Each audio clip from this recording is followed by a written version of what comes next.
Hello everyone, welcome back to Stock Market with Vaibhav. Hope you all are doing well. So today we are talking about a stock name.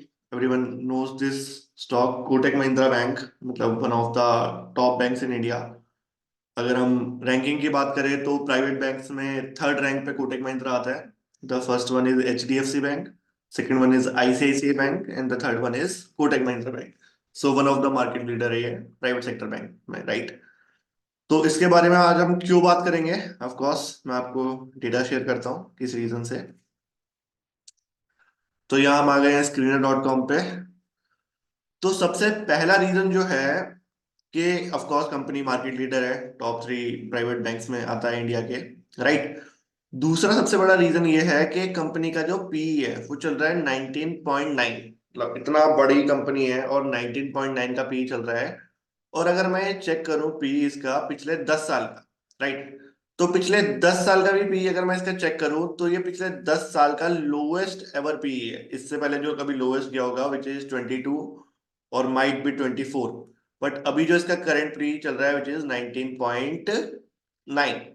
तो it is a lowest P ever. अब lowest क्यों हो गया इसका P, क्योंकि जो इसके annual profits थे एक टाइम पे वो 1800 करोड़ थे, फिर 2200 करोड़ थे, 2500 करोड़, 3100 करोड़, 3500 करोड़, और आज के टाइम पे जो हमारा लास्ट 2023 का एनुअल इसका प्रॉफिट था वो 14,925 करोड़ का था.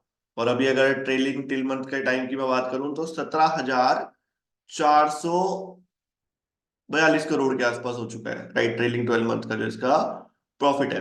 तो एनुअल प्रॉफिट अगर हम देखेंगे तो लगातार इंक्रीज हो रहे हैं, राइट. अगर हम क्वार्टरली प्रॉफिट देखेंगे तो वो भी लगातार इंक्रीज हुआ है. अगर हम लास्ट सेम मंथ के क्वार्टर से अगर कंपेयर करें तो अगर दिसंबर 2022 की हम बात करें तो नेट प्रॉफिट था 3,995 करोड़ का. वही अगर हम दिसंबर 2023 की बात करें तो 4,265 करोड़ का था. तो अगर हम देखेंगे तो क्वार्टरली प्रॉफिट भी इंक्रीज हो रहे हैं, एनुअल प्रॉफिट भी इंक्रीज हो रहे हैं, राइट. अगर हम बैलेंस शीट देखें तो बैलेंस शीट में रिजर्व कंपनी के लगातार बढ़ रहे हैं, right, which is a good thing.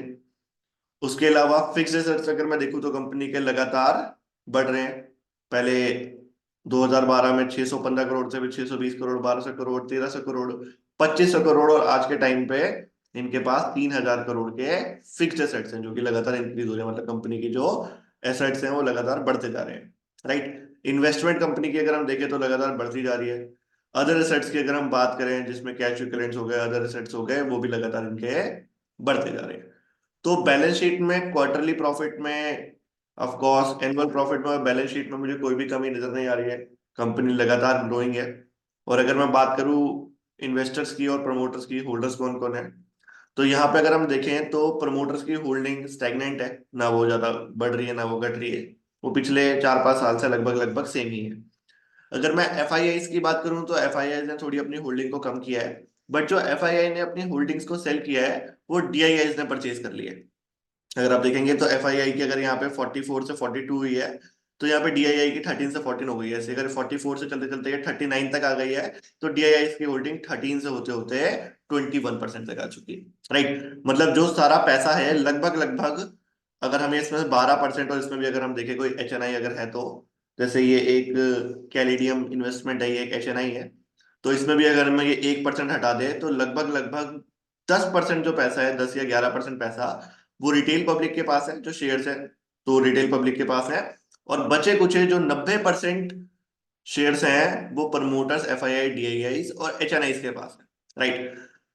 तो कंपनी का अगर 90% जो है वो बड़े लोग होल्ड कर रहे हैं और 10% रिटेलर होल्ड कर रहे हैं, तो मतलब ये चीज तो काफी इजी है समझना कि अगर इतने बड़े बड़े लोग इसमें पैसा लगा के बैठे हुए हैं तो कंपनी कहीं जाने वाली तो है नहीं, राइट. और अगर मैं कंपनी के शेयर प्राइस की बात करूं तो जैसे अभी हम कल परसों किसी कंपनी के बारे में डिस्कस कर रहे थे, सेम वही चीज इस कंपनी में भी है. ये 2021 में भी इसका वही प्राइस चल रहा था 1,800 रुपए के आसपास का. और आज की अगर मैं बात करूं 2024 में भी वही प्राइस चल रहा है इसका 1,700 रुपए के आसपास का, राइट. 2020 में भी इसका जो लास्ट पीक लगा था वो 1,731 का था. वही 2020 का प्राइस हमें आज 2024 में भी मिल रहा है. तो जी 4 साल हो चुके हैं कंपनी का जो शेयर प्राइस है उसने कोई रैली नहीं दिखाया है.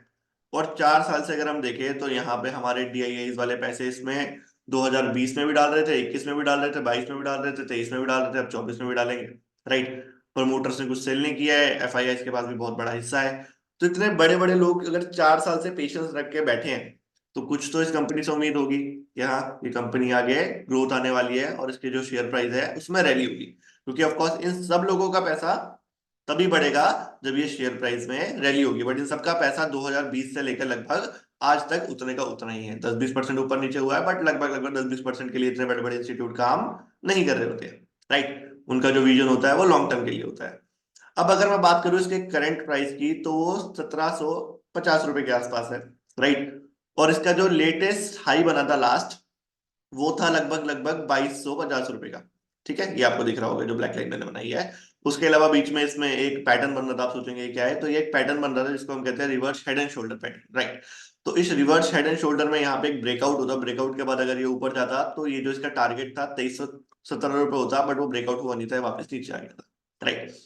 मैं मान के चलता हूं कि अभी क्योंकि कंपनी में कोई फाइनेंशियल पार्ट पे कोई इशू नहीं है, कंपनी लगातार ग्रोइंग है, उसके होल्डर्स में कोई चेंजेस नहीं हुए हैं, एनुअल प्रॉफिट उसका बढ़ रहा है, क्वार्टरली प्रॉफिट बढ़ रहा है, तो वेरी सून ये कंपनी जो है दोबारा एक अपना ऑल टाइम हाई बनाएगी। और मैं कह रहा हूँ जो लास्ट ऑल टाइम इसका हाई था, लास्ट जो ऑल टाइम हाई था, अगर वहां तक भी यहाँ से वापस जाती है, तो इसमें जो हमारा पहला टारगेट बहुत इजी पोटेंशियल गेन जो मुझे इसमें दिख रहा है, वो करंट प्राइस से लेकर ऑल टाइम हाई तक दिख रहा है, विच इज 28%, राइट। और जहां तक मेरा मानना है, अगर ये प्राइस आने में हमें 4 महीने, 6 महीने, 8 महीने भी लग गए, मतलब मेरे को टाइम किसी को भी कंफर्म नहीं है, बट हाँ, अगर इसमें 6 महीने, 8 महीने का भी टाइम लग गया अपने ऑल टाइम हाई तक जाने में, तो 28% का gain is good enough, right. क्योंकि इतना गेन हमें और कहीं पे नहीं मिलने वाला है, ठीक है। और यही क्योंकि बहुत टाइम से, 4 साल से कंपनी ने कोई अपना चेंजेस नहीं किया है, मतलब प्राइस लगभग सेम चल रहा है, तो मेरे हिसाब से अगले कुछ टाइम में इसमें रैली आना ऑफकोर्स बनता है। और अगर ये इस प्राइस से भी ऊपर जाता है, तो मुझे नहीं पता इसका नेक्स्ट टारगेट क्या होगा, लेकिन हाँ, हम अपने फर्स्ट टारगेट तक तो होल्ड करेंगे ही करेंगे। उसके अलावा अगर हमें लगा कि कंपनी ने उसके बाद भी ब्रेकआउट दे दिया, ये जो 2250 रुपए का प्राइस है, अगर इसके बाद भी कंपनी ब्रेकआउट देती है, तो हाँ, फिर इसकी रैली शायद और लंबी हो सकती है, राइट। तो मेरा रीजन ये है इस स्टॉक को जो मैं आज वीडियो बना रहा हूँ, क्योंकि ऑफ कोर्स इसके फाइनेंशियल्स में कोई कमी नहीं है, लगातार ग्रोइंग कंपनी है, और प्राइस भी जो है अभी अपने ऑल टाइम हाई से लगभग लगभग 23% गिरा हुआ है। ये जो ऑल टाइम हाई से अगर मैं यहाँ पे चेक करूँ, ये जो ऑल टाइम हाई था और अभी जो करंट प्राइस है, तो लगभग लगभग 22% ही गिरा हुआ है। और यहीं से अगर उठ के ये वापस ऑल टाइम हाई तक जाएगा, तो लगभग लगभग जो प्राइस है वो हमें 29-30% का, 28% का गेन देगा, राइट। राइट, तो this is for today. Thank you so much for watching the video. Have a nice day.